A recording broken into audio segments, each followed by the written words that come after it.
Session से आज का जो अनुभव है वो हम कंक्लूड करते हैं।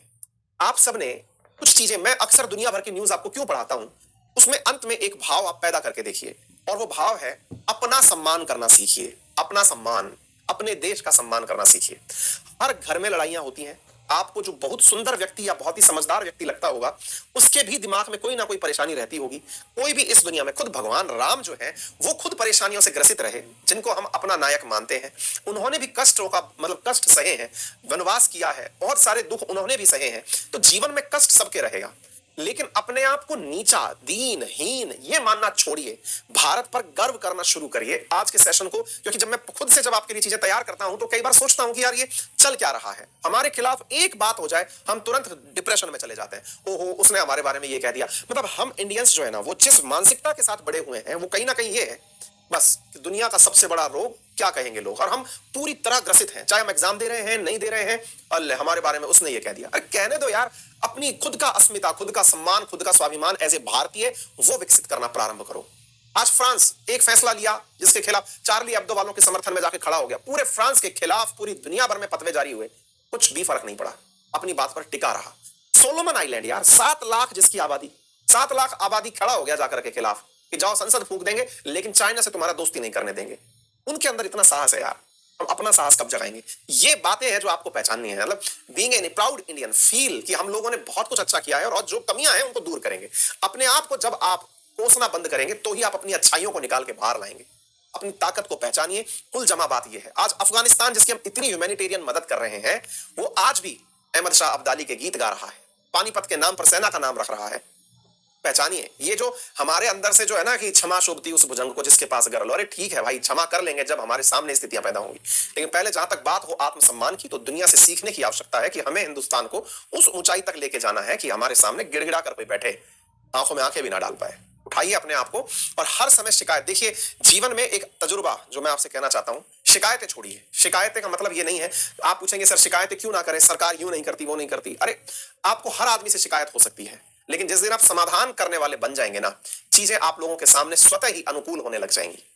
आज हम में से बहुत से लोगों को शिकायतें हैं कि सरकार नौकरी नहीं देती। आप कहेंगे सर आप तो खुद नौकरी में है इसलिए आपको क्या ही फर्क पड़ रहा है। नहीं साथियों, मैं पहले भी नौकरी छोड़ चुका हूं, फिर नौकरी छोड़ दूंगा, मुझे कोई फर्क नहीं पड़ रहा है। मैं अपने आप को काबिल बना चुका हूं। ठीक है यार, मैं अपना गुजारा कर ले जाऊंगा। आप जैसे प्यारे साथियों के माध्यम से मेरा तो घर चल लेगा। क्यों ना हम सभी मित्र मिलकर के अपने अपने हिस्से की जिंदगी जिए, शिकायतें छोड़ें, समाधान खोजें, ऐसे ऐसे रास्ते ढूंढे भारत के विकास के लिए, जिससे कि ये राह निकल करके आए कि हम जॉब क्रिएटर बन जाएं, जॉब देने वाले बने। विकल्प तलाशिए दुनिया में, अपना ही इज्जत। हमारे साथ सबसे बड़ी दिक्कत यह है कि हम अपना सम्मान करना भूल गए हैं। आप कहेंगे सर बहुत आसान है बातें करना ऐसी। हाँ शायद कह सकते हैं आप, क्योंकि आपको मेरा इतिहास ना पता हो इसलिए मेरे ऊपर ये तंज कसना आसान हो। लेकिन मैं आपको अपनी तरफ से ये जरूर कह सकता हूं, ताकि आप शायद इस बात को पहचान जाएं कि क्लास 1 से लेकर के IIT कानपुर तक की यात्रा पूरे समय सरकारी कॉलेजेस और सरकारी स्कूल से होकर गुजरी है। एक भी जगह मैंने ना तो प्राइवेट एजुकेशन लिया, ना प्राइवेट कोचिंग ली। उसके बावजूद मैं आपके सामने आकर खड़ा हूं, ज्ञान दे रहा हूं और छोटी मोटी उपलब्धियां प्राप्त कर चुका हूं। इसका मतलब यह है कि आप दोष देना छोड़िए, सक्षम बनिए।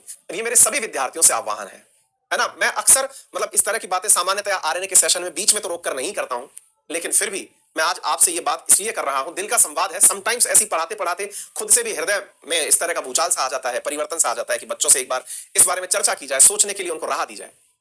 निवेदन है आप सबसे, कोशिश करिए मेरे प्यारे बच्चों, आप निश्चित ही परीक्षा में सफल होंगे, लेकिन सफलता असफलता एक परीक्षा से आप अपनी जिंदगी को नापना शुरू ना कर दें। बहुत सी परीक्षाओं में फेल भी होंगे, बहुत सी परीक्षाओं में पास भी होंगे। जीवन खुद एक परीक्षा है। आप लोग बचपन से लेकर आज तक परीक्षा देते आ रहे हैं, सफल होते आ रहे हैं, फिर एक परीक्षा है, फिर पास होंगे, फिर फेल होंगे। अपने आप को उससे आंकना मत शुरू कर दीजिए कि मेरा इस एग्जाम में सिलेक्शन नहीं हुआ तो क्या होगा। विकल्प तलाशिए ना, डिपेंडेंसी छोड़िए, खुद इंडिपेंडेंट बनिए। आप पूछेंगे इंडिपेंडेंट बनने के लिए हम क्या करें? यार देखिए, ये विकल्प आपके पास हो सकते हैं। बहुत बार सुनने में बहुत गंदा लगता है जब कोई ये कहता है कि मैं बहुत से विद्यार्थियों से जो मेरे पास आते हैं आर्थिक सहायता के लिए, मेरे पास बहुत मैसेजेस आते हैं और बिना बोले मैं वो कार्य करता भी हूं। मैं मतलब उसका ढिंडोरा नहीं पीटता, ना अखबार में निकलवाता कि मैंने इतने लोगों की पढ़ाई फ्री में कर दी, इतने लोगों को मैंने रहने का काम कर दिया, इतने लोगों को जॉब दे दिया। नहीं, अखबार में तो नहीं निकालता, लेकिन हाँ गुपचुप तरीके से जो भी तरीके मेरे साथ संभव है वो करता हूं। लेकिन एंड में सबको यही सिखाता हूं कि बेटा अगर कर सकते हो ना तो स्वाभिमान पैदा करो, और स्वाभिमान खुद से कमाने से आता है। आप में से आज हर एक भाई बहन जो तमाम परिस्थितियों से गुजर रहा है, अगर कमाने के नाम पर ही सही, मैं आपसे ऐसे ऐसे लोगों से मुखातिब करा सकता हूं जिन्होंने अपने आप के लिए अखबार बेच बेच कर पैसे कमाए और पढ़ाई करी। मेरे कई मित्र ऐसे हैं जो कि इस समय बहुत अच्छी अच्छी पोजीशंस पर बैठे हैं, जिन्होंने रात को गार्ड की नौकरी करी है और दिन में एक बहुत ही शानदार एग्जाम पास किया। हमारे सामने एग्जांपल्स भरे पड़े हैं। मैं आपसे ये तो नहीं कह रहा गार्ड बन जाइए, मैं आपसे कह रहा हूं कि आप पढ़ा रहे हैं, पढ़ रहे हैं, दो बच्चों को साथ में बिठा के पढ़ा लीजिए, आपके पेन पेंसिल का तो खर्चा निकल आएगा। और कुछ नहीं तो जो आपको अच्छा लगता है वो काम करके दो पैसा और कमा लीजिए। डिपेंडेंसी जो है ना वो सेल्फ डिपेंडेंसी में बदल दीजिए। जिस दिन ये कर देंगे, हो सकता है आप में से बहुत सारे बच्चे जो हैं मेरी इस बात से वास्ता ना रखते हो, उन्हें लगता हो कि यार ठीक है, मतलब सर बोल रहे हैं, प्रवचन देने की आदत है इनकी। मैं प्रवचन तो दे ही रहा हूं, ये तो सही है, लेकिन सच्चाई ये है साथियों कि मैंने अपने जीवन में ये खुद करके देखा है और आज बहुत गर्व से आपके सामने खड़ा होकर क्लास लेता हूं, खुशी से क्लास लेता हूं। मुझे खुशी है कि मैं जो काम कर रहा हूं वो मुझे सेटिस्फेक्शन देता है और आज तक अपनी खुशी के अनुकूल चलता आया हूं। मेरे जैसे नहीं, लाखों लोग, करोड़ों लोग मुझसे आगे हैं, जो लोग इसलिए सफल हैं क्योंकि उन्होंने खुद के काम को इज्जत दी, खुद के कार्य को, अपने आप को इज्जत दी।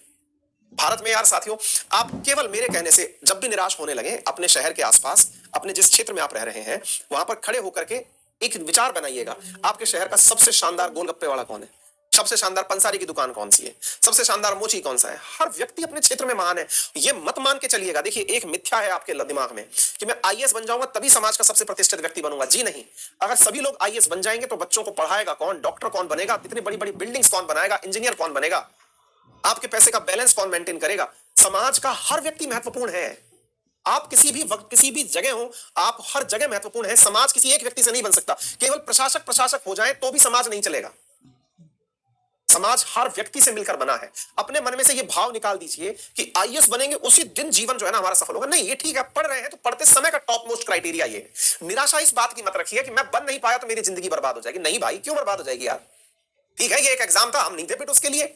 बहुत से लोग हैं, अमिताभ बच्चन, जिनकी आज आवाज कॉपी करके जाने कितने लोगों का घर चल रहा है। जब वो पहली बार आकाशवाणी में इंटरव्यू देने गए तो उनकी आवाज को रिजेक्ट कर दिया गया कि तुम्हारी आवाज बहुत भारी है। एपीजे अब्दुल कलाम साहब, जो कि भारत के लिए गर्व है कि उन्होंने भारत के अंदर मिसाइल का निर्माण किया, मिसाइल मैन ऑफ इंडिया कहलाए, लेकिन जब वो खुद डिफेंस की जॉब के लिए गए तो उनको मना कर दिया। शुरुआत में उनके साथ ऐसा हुआ। क्या पता आप जॉब करने के लिए नहीं, जॉब देने के लिए बने हो। सकारात्मकता इस आधार पर रखें कि आप आईएएस जो है वो नौकरी करने के लिए नहीं, क्या पता आप आईएएस का ऑर्डर देने के लिए राजनेता बन जाए, आप ऐसे सोशल वर्कर बन जाए कि आपके आगे पीछे आईएएस घूमे।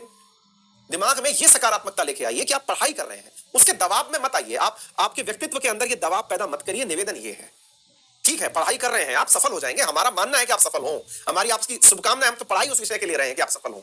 लेकिन अपने ऊपर उसका इतना बोझा मत लाद लीजिए कि ये नहीं हो पाया तो हाय राम, सर क्या सोचेंगे। अरे सर सोचेंगे कि तुम और अच्छा आदमी बनने वाले हो। अब हर व्यक्ति आईएएस बनकर ही ना थोड़ी ना नाम कमा रहा है।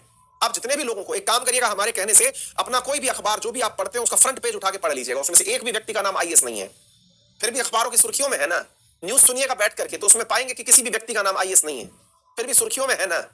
आज सोचिए ना कि अगर आप आईएएस हो जाते तो क्या इसरो चल पाता? सभी लोग भारत के आईएएस बन जाते तो क्या इसरो के अंदर आज हमारे सैटेलाइट लॉन्च होते? क्या सीडीएस विपिन रावत जी जैसे लोग हमारे देश के लिए नाम कमाते? विचार करिए। राजनीति हो, कहीं भी हो, डिफेंस हो, तमाम सेक्टर, सबसे मिलकर हिंदुस्तान बना है। कोई यदि ये कह देना कि साहब मैं जो है ना, मैं क्या बोलते हैं, बाबू बनना चाहता हूं, अरे बनो ना यार, तुम्हारा योगदान है इस देश में भाई।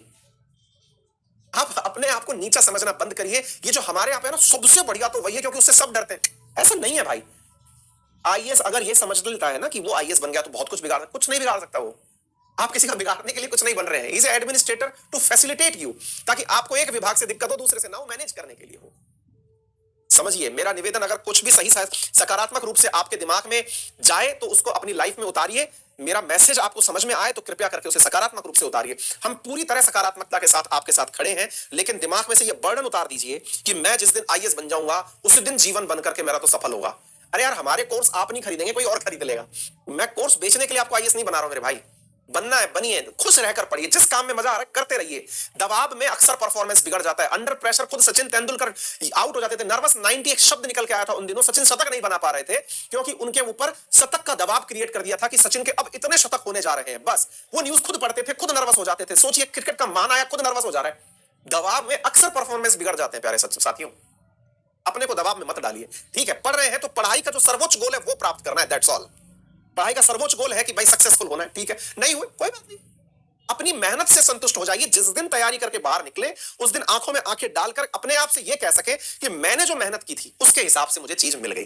अपनी मेहनत पर संदेह ना हो, अपने समय की बर्बादी पर संदेह ना हो कि मैंने इतना समय दिया वेस्ट चला गया। नहीं, आपने जो मेहनत की, अगर आप उस मेहनत के बावजूद फेल भी होते हैं ना, गर्व होगा आपको इस बात पर कि यार मैंने तो मेहनत की थी, लेकिन शायद कंपटीशन में जो और लोग बैठे थे उनने मुझसे भी ज्यादा मेहनत की थी। ठीक है, हो सकता है कुछ बच्चों के जीवन में ये परिवर्तन लाए। आइए बढ़ते हैं आगे। मुझे पता नहीं क्यों आज मैं